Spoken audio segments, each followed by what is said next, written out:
Workers across the health sector have been venting their frustrations about budget cuts at rallies around Tasmania this week. But what will the consequences be for patients? Joining me in the studio a short time ago were Professor Scott Parkes, an intensive care specialist at the Launceston General Hospital, and Hobart General Practitioner Graeme Alexander. Scott Parkes, Graeme Alexander, thanks for joining us. I know you've both got very busy schedules. Tasmania's health system, we seem to do this every now and then, it seems to lurch from crisis to crisis over the years. Now, you've worked at the Launceston General Hospital, I understand, for the past 15 years, Scott. Yes. Yep. And you've been speaking to colleagues across the state in recent days. How do you think that this current crisis compares with others? I think it's the biggest threat we've faced in the 30-odd years I've been a doctor. But we are talking about closing, in summary, up to 25% of the state's inpatient beds. That's what's on the table. I hope it won't come to that, but that will decimate the system in terms of our ability to provide not just elective surgery but also acute care. 25%, so what's that, about sort of 50, 100 beds? What are we... That will be, we're looking at 60 beds at Launceston General, 20 beds at Mersey and Royal Hobart. I think yet to be worked out, but anywhere between 100 and 150 beds is what's on the table at the moment. As a general practitioner then, Graeme, what are you seeing? What are patients saying to you? The feeling amongst the community, I don't think has ever been more frustrating and more angry than it is at the moment. You mentioned we'd lurch from crisis to crisis. The thing is, the crises get deeper all the time. I work in a different area to Scott. I work in the community and I see the very public and personal face of this. And to give some examples, the system was bad enough before this latest crisis. We wait years for clinics, we wait years and years for operations for patients. And during that time, we literally have to hold them together with the help of our public hospitals before they get seen in our hospitals. But to give you an example, just some today, a young mother, 2 children, we know she has gallstones. We've diagnosed that. She still hasn't got to the clinic to get onto the waiting list. So when people talk about 7,000 plus people waiting, there are many, many more people waiting than that. She still hasn't got the clinic to get on the waiting list. She looks me in the eye and she says to me, how long do I have to wait? The situation is now, I cannot give her a date. It could be, the answer is probably never under the present funding and management that we've got from our state government. Scott Parkes, complications from delaying gallstones surgery, what are the consequences? Are inevitable.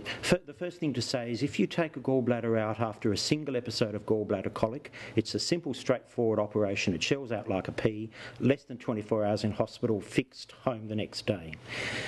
When people get recurrent episodes of gallbladder colic, their gallbladder becomes scarred and stuck to surrounding tissues and structures. So it's harder for the surgeon. It takes more operating time. Operating time blows out from an hour to 2 to 3 hours, so they can do less cases on the list. Person needs to stay longer because they've had greater surgery and therefore more pain. They have a higher risk of complications, some of which can be really serious. Finally, if you don't take gallstones out, a percentage of people get pancreatitis. That's a life-threatening illness associated with 3 months in intensive care and probably a 50% chance of survival. It's a really false economy to not do these cases in a timely fashion. Elective surgery, we're calling it elective, but it sort of, that seems to give it this kind of like there's a choice about it in terms of patients that you see, Graeme Alexander. I mean, one of the big issues seems to be hip replacements or joint operations. Do you understand that the waiting period for those is upwards of 300 days? Yeah, when we're treating them now, we virtually run on the premise that they won't get done. That's about where it's got at the moment. We are ringing the hospital at the moment to try and get a gauge for our patients on when they might be seen, when they might be treated. But we're given no idea at the moment. Look, I'll give you another case, a young man who took 18 months to get to a clinic because he had a stricture in his cervical column in his neck.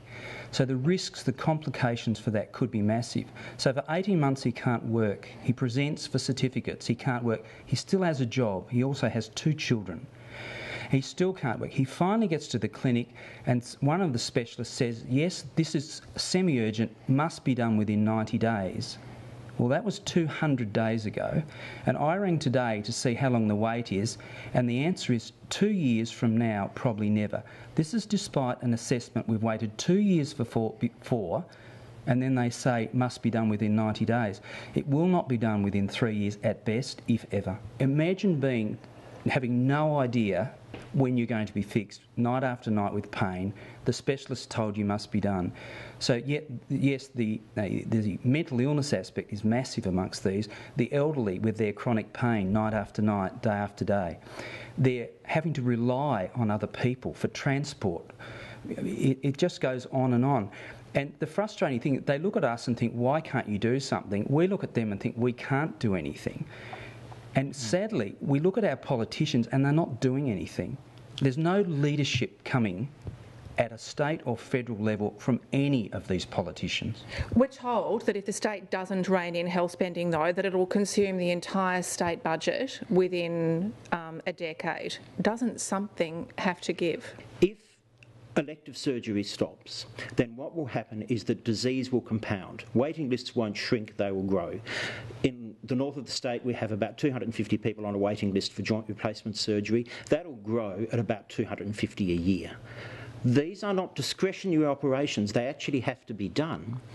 And when they are done, the outcomes won't be as good, the complications will be greater, and the costs and the length of stay will be more because these people will be sicker.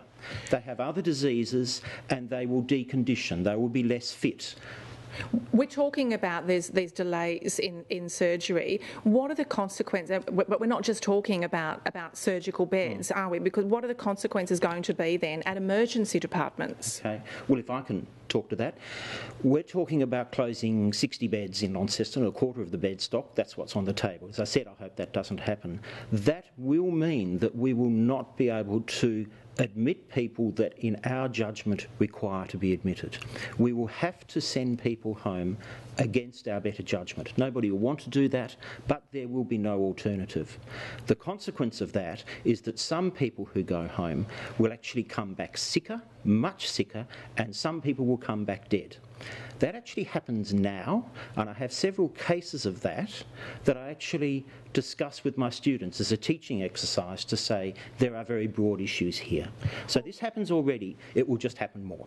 Well, if it already happens, what kind of numbers are you talking about now? Can you give us some sort of a picture? So how many avoidable deaths are we talking about with this current... That's really hard to model, and I've been thinking about this.